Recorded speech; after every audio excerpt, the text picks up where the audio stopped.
நம்ம சேனலில் வீடியோ போட்டோடனே உங்களுக்கு மெசேஜ் வரணும் அப்படின்னு நீங்கள் நினச்சிங்கன்னா ரைட் சைடில் இருக்கிற ரெட் கலர் சப்ஸ்கிரைப் பட்டனை ப்ரெஸ் பண்ணிக்கோங்க. அப்படியே பக்கத்தில் ஒரு பெல் சிம்பிள் வரும், அதே கிளிக் பண்ணிட்டீங்கன்னா உங்களுக்கு மெசேஜ் தவறாமல் வரும். சரி, வாங்க வீடியோக்குள்ளே போகலாம். 1000 வருடங்களுக்கு முன்னால் சீனாவில் புதிய மன்னர் பதவியேற்கப் போவதை ஒட்டி அரண்மனையில் அலங்கார வேலைப்பாடுகள் அமைக்கும் பணி நடைபெற்று கொண்டிருந்தது. அந்த அரண்மனையில் ஒரு பல்லியின் குடும்பம் வாழ்ந்து கொண்டிருந்தது. அதில் ஒரு பெண் பல்லி அரசனின் படுக்கை அறையில் மாட்டப்பட்டிருந்த ஓவியத்திற்கு பின்னால் ஒளிந்து வாழ்ந்து கொண்டிருந்தது. அரண்மனையை சுத்தம் செய்கின்றவர்கள் வந்தவுடனேயே எங்கே போவது என்று தெரியாமல் பல்லிகள் அங்குமிங்கும் ஓட ஆரம்பித்தன. அதை கண்ட சிப்பாய்கள் பல்லிகளை விரட்டி அடித்து கொன்றார்கள். பெண் பல்லி மட்டும் உயிர் தப்பி எங்கே போய் ஒளிவது என்று தெரியாமல் அரசனின் கட்டிலுக்கு அடியில் போய் ஒளிந்து கொண்டுள்ளது. அரண்மனை முழுவதும் அலங்காரம் செய்ய துவங்கினார்கள். கட்டிலின் மேல் பட்டு துணிகள் கொண்ட அலங்காரம் செய்ய வந்தவன் பல்லி கட்டிலின் அடியில் ஒளிந்து இருப்பதை அறியாமல் கவனக்குறைவோடு பல்லியோடு சேர்த்து ஒரு ஆணியை அடித்து விட்டான். பல்லி வலி தாங்க முடியாமல் கத்தியது. ஆனால் அவனுக்கு அந்த சத்தம் கேட்கவில்லை. அதனால் பல்லி தன் இருப்பிடத்திலிருந்து அசையவே முடியவில்லை. அது எப்படியாவது அங்கிருந்து தப்பிச்சு விட முயற்சி செய்தது. ஆனால் உடலை அசைக்கவே முடியவில்லை. புதிய மன்னர் பதவியேற்றார். தனது ராணியோடு முதலிரவில் படுக்கை அறைக்கு வந்து தங்க துவங்கினார். பல்லி ஆணியில் சிக்கிக் கொண்டதை அவர் கவனிக்கவே இல்லை. யாருமே அதை கவனிக்கவில்லை. முதலிரவும் முடிந்தது. சில மாதங்களுக்கு பிறகு ஒரு நாள் இரவு அரசர் பல்லியொன்று சுவரில் இருந்து ஒளிந்து இறங்கி கட்டிலின் அடியில் போவதை கண்டார்.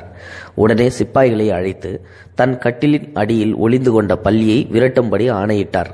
சிப்பாய்கள் உடனே கட்டிலின் அடியில் தேடிய போது பல்லியை காணவில்லை. அது வேகமாக ஓடி கேடயம் ஒன்றின் பின்னால் பதுங்கிக் கொண்டது. ஆனால் கட்டிலின் அடியில் ஆணி அடிக்கப்பட்டு ஒரு பல்லி மெலிந்து போய் ஒட்டி கொண்டிருப்பதை கண்டு மன்னரிடம் சொன்னார்கள். அதை கண்ட மன்னர் ஐயோ பாவம் என்றபடியே எப்படி இந்த பல்லி இத்தனை நாள் உயிரோடு இருந்தது என்று புரியாமல் பார்த்து கொண்டிருந்தார். அவருக்கு சட்டென்று ஒரு யோசனை தோன்றியது.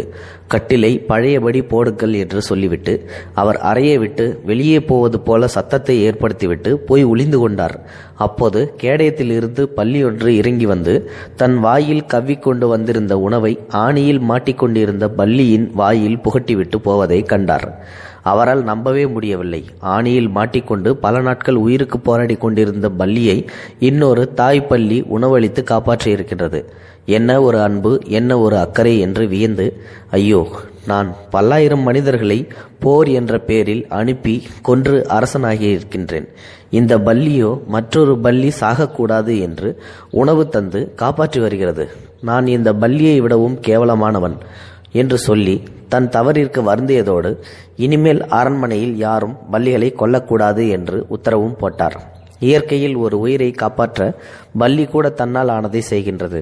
மனிதராகிய நாமோ அடுத்தவர் உணவை பறித்தும் அதிகாரம் செய்தும் வருகின்றோமே என்று மனமாற்றம் கொண்ட மன்னர் பல்லியின் தியாகத்தை போற்றும் வகையில் தன் அரண்மனையின் வாசலில் தங்கத்தில் பல்லியின் உருவம் செய்து வைத்தாராம்.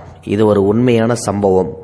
ஆகவே நாம் மற்றவர்களுக்கு நம்மால் முடிந்த உதவிகளை அவசியம் செய்ய வேண்டும். நல்ல நட்பு என்பது கஷ்டத்தின் போது உதவி செய்தது காப்பாற்றுவதுதான். இந்த பதிவு உண்மையிலுமே ஒரு அருமையான பதிவு. பல்லிக்கு அவ்வளோ அறிவு இருக்குது, தன்னோட வம்சத்தை காப்பாற்றணும் அப்படின்னு சொல்லிட்டு. மனிதர்களாகிய நாமளும் அதே போல தான் மற்றவர்களுக்கு தீங்கு நினைக்கக்கூடாது அப்படின்றதுக்காக தான் இந்த வீடியோ பற்றின கருத்துக்களை மறக்காமல் உங்களோட கமெண்ட் பாக்ஸில் சொல்லுங்கள். இந்த வீடியோ பிடிச்சிருந்தா லைக் பண்ணுங்கள், உங்கள் ஃப்ரெண்ட்ஸ்களுக்கு ஷேர் பண்ணி விடுங்க, கூடவே நம்ம சேனலையும் சப்ஸ்கிரைப் பண்ணி விட்டுருங்க. தேங்க்ஸ் ஃபார் வாட்சிங்.